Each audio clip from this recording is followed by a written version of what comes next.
नमस्कार साथियों, आइए इस 10th क्लास के बीच में आपका स्वागत है। और आप देख रहे होंगे कि आपका ये 10th क्लास का बैच लगातार आगे बढ़ता चला जा रहा है। और आप आज देखने का प्रयास करेंगे, ये 1.2 का प्रश्न संख्या 5 होगा। ये 5 नंबर का प्रश्न जो है ये बहुत ही आसान है और आप जो है ना इसको आसानी तरह से समझ सकते हो, है ना। तो एक बार इस सवाल को आप रीड कर लेंगे। कहता है, जांच कीजिए कि क्या किसी प्राकृत संख्या n के लिए संख्या 6 का पावर n अंक 0 पर समाप्त होती है। पहले इस सवाल को, थीम को समझने का प्रयास करें सारे बच्चे।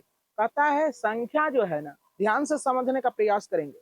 मैं बार बार कह रहा हूं, एक बार अगर पढ़ लिए तो कोई भी चीज पढ़ने के दोबारा जरूरत नहीं पड़ेगा। बच्चे क्या करते हैं, कभी एनसीईआरटी, कभी केसी सिन्हा, कभी ये कभी वो। एक बार एक बुक को बढ़िया से बना लो, सारा बुक तुमसे बनेगा, है ना। और नहीं बनेगा तो हम है ही। कहा भी गया है, एक साधे सब साधे, सब साधे सब जाए, अब मूल ही सिचियो फले फूलेगा। मतलब मूल चीज आपका ये है, इसको अगर आप साध लिए तो आप जरूर फलेंगे और फूलेंगे। चलिए, तो ये कह रहा है सवाल कि संख्या 6 पर पावर n शून्य पर समाप्त होती है। तो एक बात समझने का प्रयास करें, शून्य का मतलब क्या होता है जानते हो? मतलब कुछ भी संख्या लिखे और अंतिम में शून्य आ जाए। कुछ भी संख्या लिखे, अंतिम में शून्य आ जाए, है ना। शून्य आ जाए, जीरो आ जाए, तो उसी को कहते हैं शून्य पर समाप्त होना। तो जरा सा देखो, ये शून्य पर कोई भी संख्या शून्य पर कब समाप्त होती है, ध्यान से समझने का प्रयास करेंगे।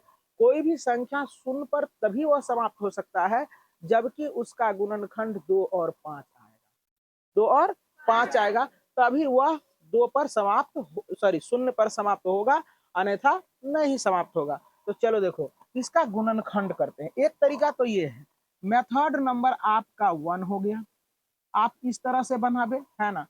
देखो जरा सा, 6 का पावर n है ना, तो इसको 2 गुना 3 लिखेंगे, इसका पावर n हो गया, है ना। देखो, तो 2 तो है लेकिन 5 है नहीं ना आया। 2 और 5 के फॉर्मेट में आता है तो वह शून्य पर समाप्त होता है। लिखेंगे अतः अतः संख्या संख्या संख्या 6 का, या अंक या संख्या 6, अब ऐसे लिख दो, अतः 6 का गुणनखंड 2 और 5 के रूप का नहीं है, इसलिए 100 का पावर n कभी भी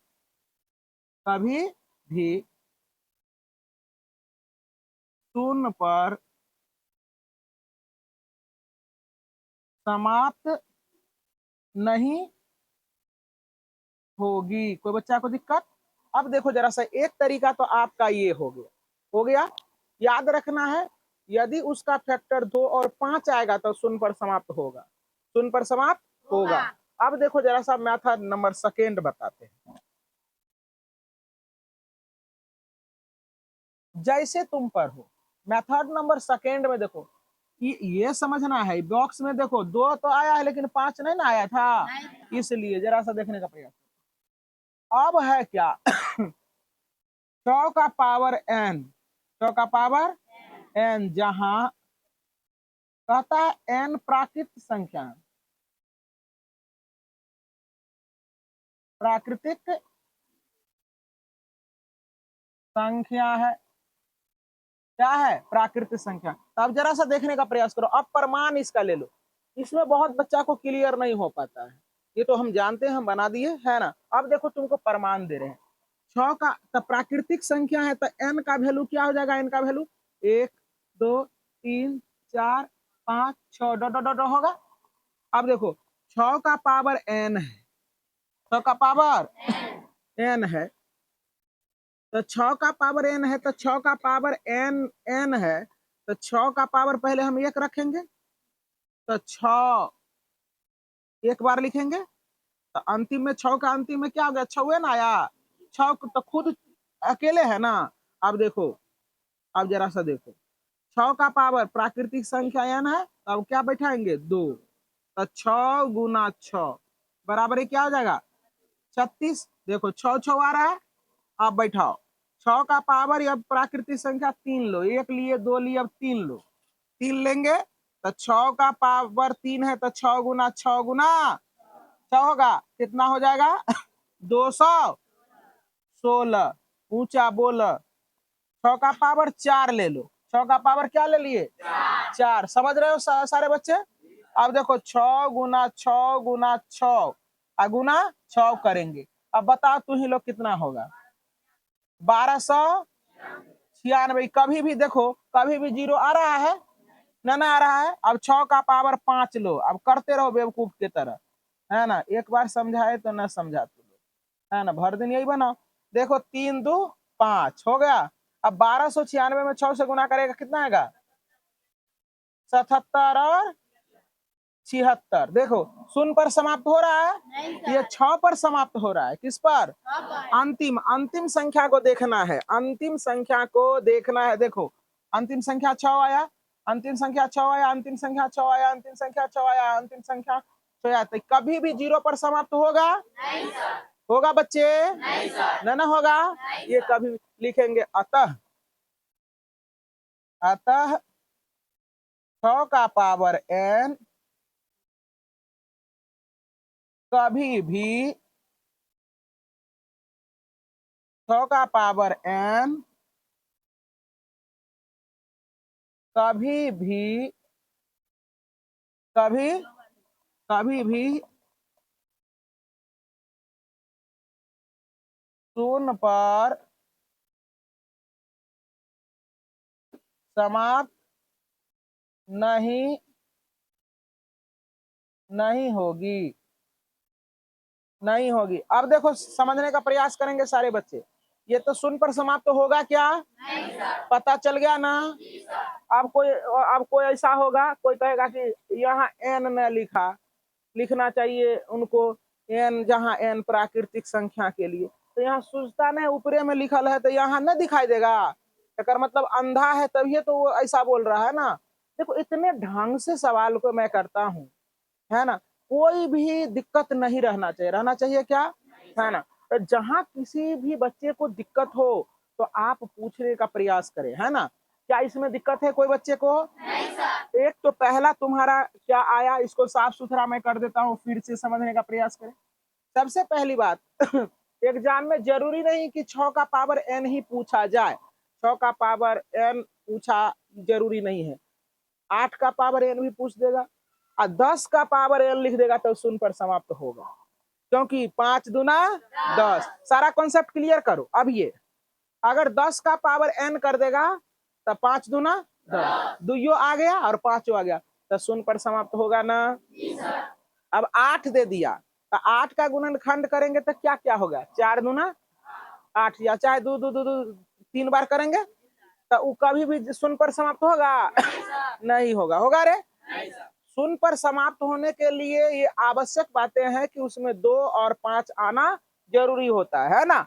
तो आपको समझ में आ गया ये भी मेथड जो अपनाना चाहते हो वो अपना लो तुम है ना जो तुम्हें अच्छा लगता है उसको आप लिखें या चाहे दोनों लिख ले तो बेहतरीन होगा।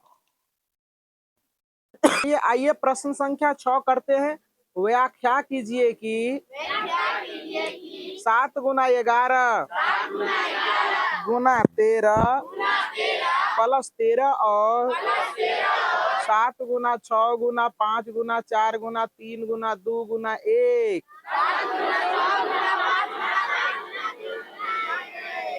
प्लस 5 भाज्य संख्या क्यों है।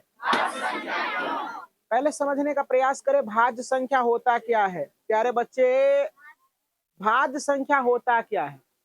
भाज्य संख्या हम पढ़ाए थे तुम लोगों को पढ़ाए थे ना तो अधिक सारे बच्चे उस भाज्य संख्या को स्मरण कर लिया होगा तो उसके लिए सवाल हो जाएगा आसान। कोई दिक्कत? भाज्य संख्या कहता है कि वैसी संख्या जिसका एक और स्वयं के अलावे और गुणनखंड हो, है ना। मतलब कि एक और स्वयं से विभाज्य हो लेकिन और संख्या से विभाज्य होने लगे तो वह भाज्य संख्या होता है। तो उसी प्रकार से इसमें क्या करेंगे, अगर इस संख्या का और गुणनखंड होने लगेगा तो हम लोग कह देंगे कि यह क्या है, भाज्य संख्या। कोई दिक्कत? तो चलो देखो, पहले ये वाला पार्ट को लिख ले। यहाँ 7 + 11 प्लस गुना 7 गुना 11 गुना 13 प्लस 13, ध्यान से सुनेंगे, 13 हम कॉमन ले लिए कॉमन, तो यहाँ बचेगा 7 गुना 11, ये तो 13 खत्म हो गया, गुना 1 हो गया ना। आप देखो जरा समझने का प्रयास करो, सारे बच्चे समझ रहे हो? अब देखो 13 कॉमन ले, अब तो प्लस यहाँ 1 बचेगा, 1 बचेगा ना। चलो देखो, तो यहाँ 13 हो जाएगा 1177 प्लस 1 होगा। अब देखो 13 गुना 77 1 78 हो गया। देखो तो 13 गुना, अब इसको भी लिख सकते हैं तिरछा के 78, तिरछा के, तो 13 गुना 6 लिख सकते हैं, फिर इसका भी गुणनखंड होगा। अब देखो जरा सा, ये संख्या का गुणनखंड कितना, 13 13 6, मतलब कि ये संख्या बहुत सारे संख्या से कटने लगा, है ना कटने लगा। अब देखो ऐसा भी होगा, देखो जरा सा, ये 1 से भी कटेगा, 13 से भी कटेगा, 1 से भी कटेगा और 13 से भी कटेगा। ये पूरा संख्या को अगर गुना कर दे हम ये दोनों को, तो 1 से भी कटेगा, 13 से भी कटेगा, है ना। और सुनो 78 से भी कटेगा। तो कहने का मतलब है कि ये 13 तिरछा के 78, फिर उसको कर सकते हैं तिरछा के 78, तो कई संख्या से विभाज्य होने लगा ना, होने लगा। इसको भी गुणनखंड कर सकते हैं, है ना। ये बहुत सारे संख्या से विभाज्य होने लगा, इसलिए लिख देंगे अतः, अतः यह संख्या कई संख्या से, कई संख्याओं से विभाज्य होती है, विभाज्य होती है, इसलिए दिया गया या दी गई संख्या एक भाज्य संख्या है, भाज्य संख्या है। कोई बच्चा को दिक्कत? कैसे हो गया, पता चला ना? क्योंकि एक दो से अधिक गुणनखंड जब आने लगेगा तो वह भाज्य संख्या ही होगा। कोई दिक्कत? अब जरा सा इसको देखने का प्रयास करें। जैसे सुनो, एक एग्जाम्पल के थ्रू समझने का प्रयास करें। जैसे 5 है, कहेगा क्या ये भाज्य संख्या है? नहीं है ये भाज्य संख्या, क्योंकि इसका फैक्टर करेंगे तो 5 गुना 1 क्या आएगा ना, ये स्वयं से या 1 से कटेगा। अब ले लेते हैं, जैसे ले लिए 15, तब 15 देखो 5 गुना 3 गुना 1, है ना। ये 15 जो है 5 को से कटेगा, 3 को से कटेगा, 1 को से कटेगा, इसलिए भाज्य संख्या हो गया। कोई दिक्कत? अब देखने का प्रयास करें ये सवाल। 7 गुना 6 गुना 5 गुना 4 गुना 3 गुना 2 गुना 1 प्लस 5, ध्यान से देखेंगे सारे बच्चे। अब देखो क्या होगा, यहां से हम क्या करेंगे, 5 कॉमन ले लेंगे, ले लिए कॉमन, है ना। यही सिर्फ इतना करने का जरूरत भी नहीं, यही लिख देंगे अतः यह एक भाज्य संख्या है ना, क्योंकि 1 को से कटेगा, 13 से कटेगा, 78 से कटेगा ना। चलो देखो, तो यहाँ देखो, तो 7 गुना 6 गुना 4 गुना 3 गुना 2, ये तो लिखने की जरूरत नहीं है। समझ में आया सारे बच्चे को? 5 निकाल दिए, 5 निकाल दिए, तो इसमें ना 5 दिख रहा है, ये कॉमन लिए हैं, तो 5। अब देखो सारे को गुना करेंगे, तो 6 सते 42, 4 तिया 12 दूना 24, तो 24 गुना हम लोग 42 करेंगे, तो हो जाएगा 24 दूना 48, 24 चौके 96 होगा ना, 8 10 के 0 बाकी 1 और 9 1 10। अब देखो क्या हो गया, इतना हो गया प्लस 1008 हो गया और प्लस 1, तो क्या हो जाएगा 5 गुना 1009 होगा, होगा कि नहीं। अब देखो जरा सा, अगर कुछ नहीं जानते हो तो ये पांचों से कटेगा, 1009 से कटेगा और 1 से कटेगा ना, तो इसका मतलब तीन साधारण साधारण ये 3 संख्या से कट सकता है ना, है ना। तो ये देखो 5 को से कटेगा ये पूरा, है ना, गुना करेंगे तो, और इतना से भी कटेगा, है ना।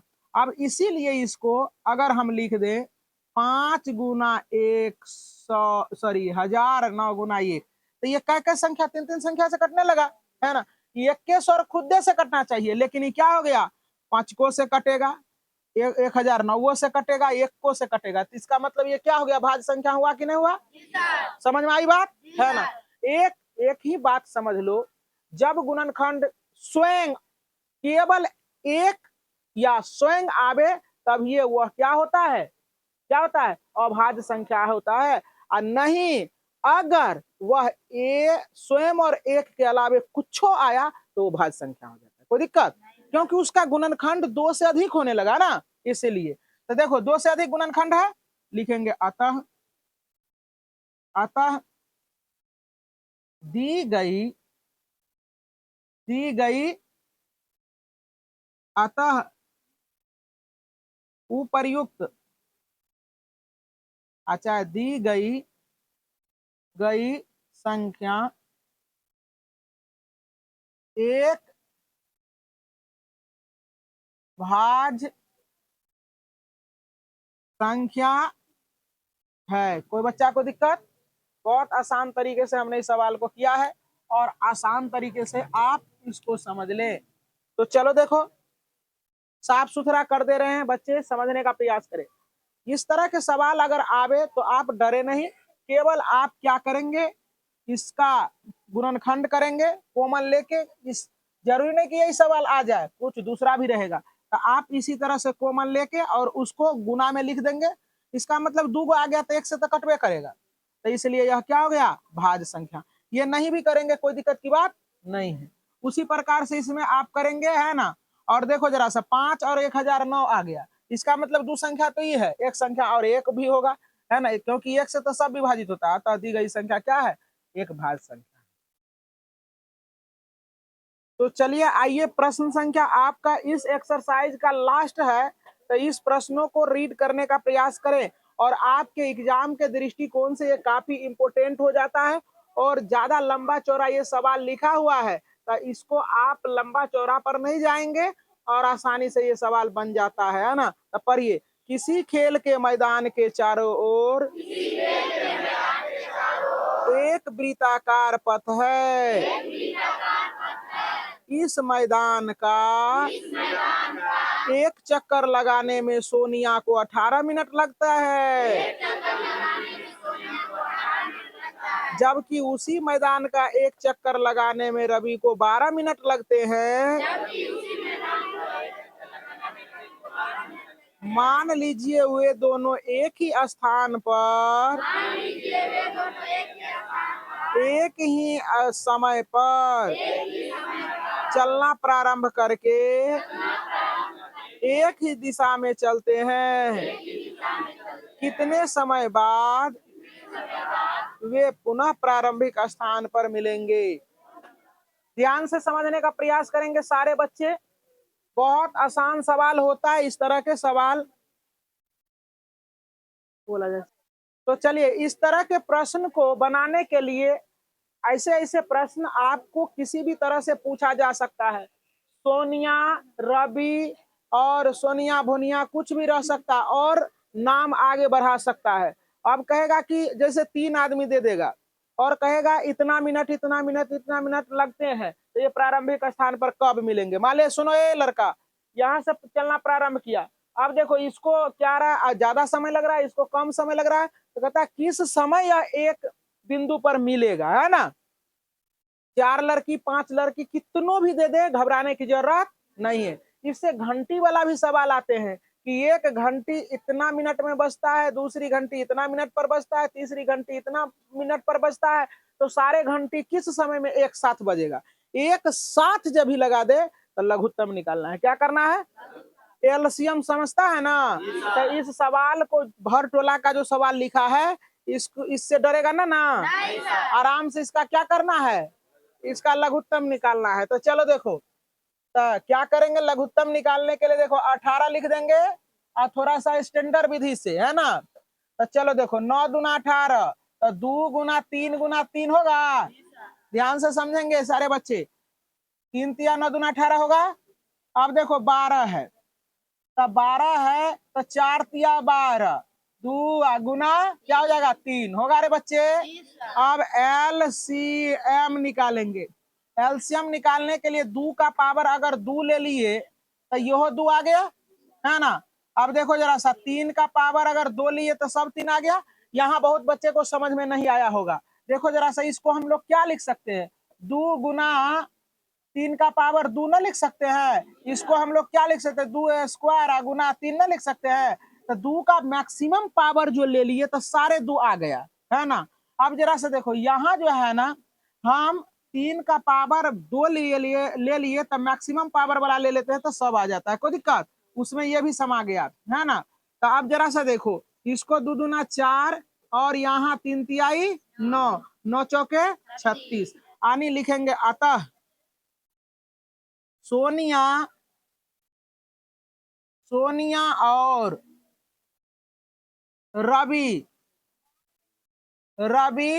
36 मिनट बाद, 36 मिनट बाद एक